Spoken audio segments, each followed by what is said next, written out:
Bismillahirrahmanirrahim. Nahmaduhu wa nusalli ala rasulihil karim, amma ba'd. Insyaallah pada kesempatan ini kita akan melanjutkan kembali pembacaan kitab Adabul Islam fi Nizamil Usrah. Kita masih melanjutkan tentang haid dan hukum-hukum yang berkaitan dengan haid. Kita telah sampai kepada perkataan beliau, wal islamu, adapun Islam itu adalah dinun wasatun. Islam itu adalah agama yang tengah-tengah. Yudhihul ahkam, Islam menjelaskan hukum-hukum, wa yubayyinuha, dan Islam menjelaskan hukum-hukum, bayanan dengan penjelasan, syafian yang memuaskan. Wala yuhmilu sya'nal haidi kan nasraniyah. Islam tidak mengabaikan urusan wanita yang sedang haid kan nasraniyah seperti Nasrani. Wala yatashaddadu, dan Islam tidak bersikap keras fi muamalatiha, di dalam memperlakukan wanita yang sedang haid. Kal yahud, seperti orang Yahudi. Alladzina la yu'akilunaha, yang mana orang-orang Yahudi mereka itu enggak makan bersama wanita yang sedang haid. Wala taqudu, dan wanita yang sedang haid tidak duduk ma'ahum bersama mereka alal firash, di tempat tidur. Wala tusakinuhum fil bed, dan wanita yang sedang haid tidak tinggal bersama mereka fil bed, di dalam rumah. Hatta tathura, sampai wanita tadi itu suci. Jadi kata beliau, Islam itu adalah agama yang tengah-tengah. Agama yang tengah-tengah di dalam memperlakukan wanita yang sedang haid. Islam tidak mengabaikan wanita yang sedang haid. Wanita yang sedang haid tetap tinggal bersama keluarganya, makan bersama keluarga, dan boleh tidur bersama dengan suami mereka. Hanya saja yang tidak diperbolehkan itu adalah melakukan hubungan dengan suaminya. Itu yang dilarang. Selebihnya enggak masalah. Beda dengan Yahudi dan Nasrani. Mereka mengabaikan wanita yang sedang haid dan bersikap keras terhadap mereka. Nah, hukum-hukum ini, aturan-aturan ini semua dijelaskan oleh Islam dengan sangat jelas. Kemudian kata beliau, wa idza ja'atki al-haidatu, ketika datang kepadamu al-haidatu haid, fala tusalli, maka kamu enggak boleh salat, wala tasumi, kamu enggak boleh berpuasa, wala tatufi, kamu enggak boleh melakukan tawaf bil Ka'bah, di Ka'bah, wala taqra'il Qur'an, kamu enggak boleh membaca Al-Qur'an, wala tamussihi, kamu enggak boleh menyentuh Al-Qur'an. Baca Qur'an enggak boleh, menyentuh Al-Qur'an juga enggak boleh karena sedang haid. Wala tadkhulul masjidah, kamu enggak boleh masuk masjid. Illa, kecuali lil murur, untuk lewat. Kalau lewat enggak masalah. Hatta tathuri, sampai kamu suci, min haidotiki, dari haidmu.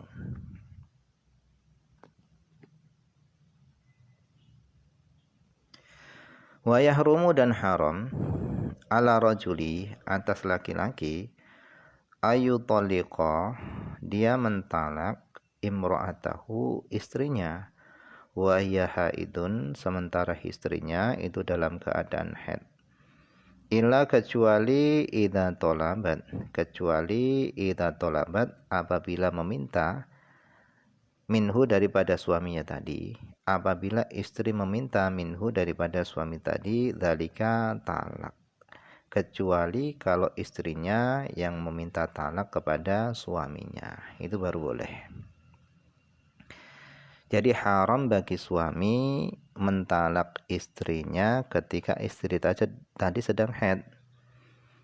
karena hal itu akan merugikan istri.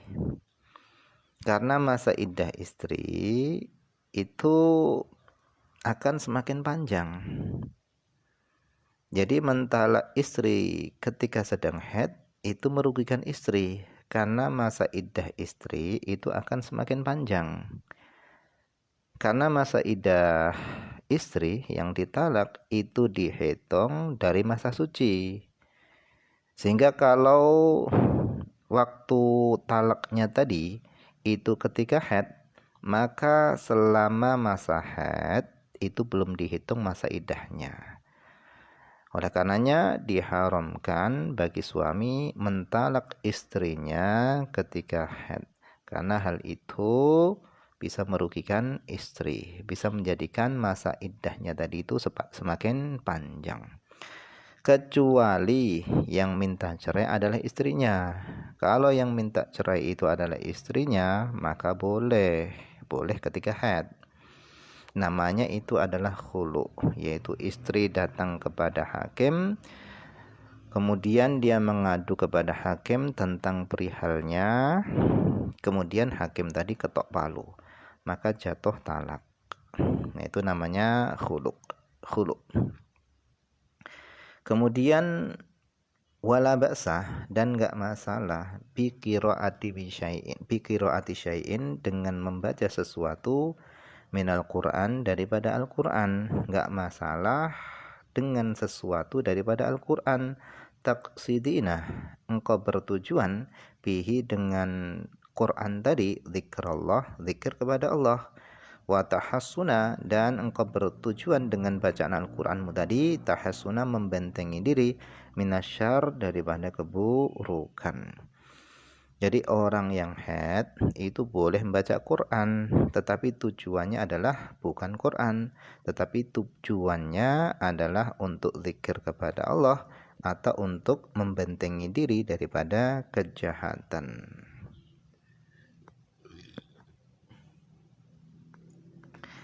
Wa yasihu, dan sah aktus shaum, yaitu melakukan puasa qablal ghusli, sebelum mandi. Sah melakukan puasa, berniat puasa sebelum mandi. Idzan qata'a, ketika terputus adamu, darah, lailan, pada malam hari. Jadi boleh, yasihu, sah. Wa alaiki, dan wajib ke atasmu qada'us shaum, mengqada'i puasa min Ramadan, dari Ramadan al-awwali, yang pertama. Qabla ayatiya, sebelum datang Ramadan tsani, yaitu Ramadan yang kedua. Jadi hendaknya hutang puasa Ramadan itu segera diqada'i sebelum datang Ramadan yang kedua.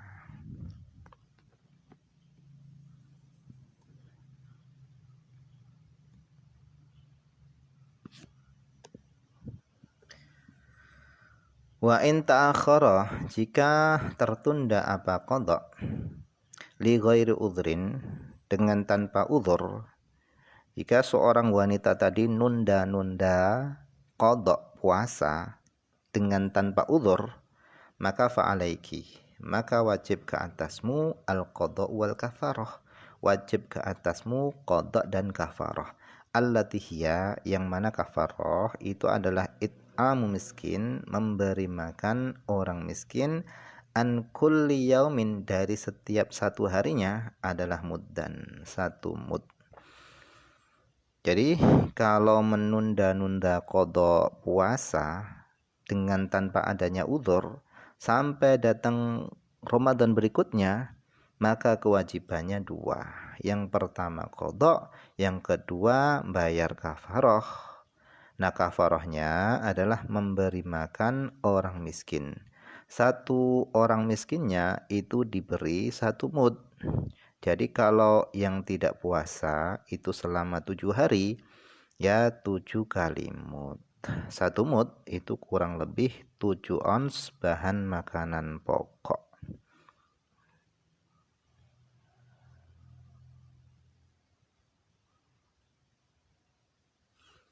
Kemudian wassolatu alfaitatu, adapun solat yang terlewat, ketika haid la tuqda mutlaqan, itu enggak diqodoi mutlaqan secara mutlak. Jadi salat yang ditinggalkan selama haid itu tidak wajib diqodoi mutlaqan secara mutlak.